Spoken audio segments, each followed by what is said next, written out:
kwa habari ya karama zipo kwenye vitabu vinne.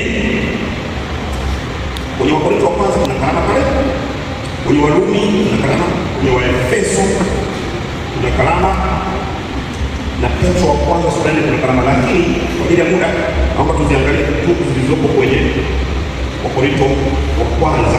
Nisomee hapo ndugu yangu. Wakorintho wa kwanza sura ya 12 mstari wa 8 mpaka 11. Ndio Mungu anasema sawa. Kwa maana mtu mmoja kwa roho apewa neno la hekima, mwingine neno la maarifa apendavyo roho yeye, mwingine imani katika roho yeye yule, mwingine karama za kuponya katika roho yule mmoja, mwingine matendo ya miujiza, na mwingine unabii, mwingine kupambanua roho, mwingine aina za lugha, mwingine fasiri za lugha.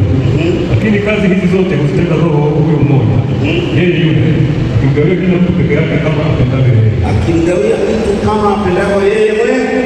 Sasa hizi kwenye theolojia zinaitwa ministerial gifts, yani karama za huduma ambazo wanazigawanya kwenye makundi matatu.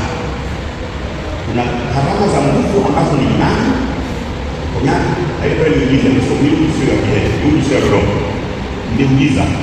Sawa. Lakini kuna karama za mafunuo ambayo ni hekima, neno la maarifa na kupambanua roho. Na ya tatu kuna karama za lugha ambayo ni nabii, aina za lugha na kutafsiri lugha. Hizo tumezisoma, ndio hizo zilizosomwa hapo kwenye hiyo sura ya ngapi jamani? 12. Ziko 9.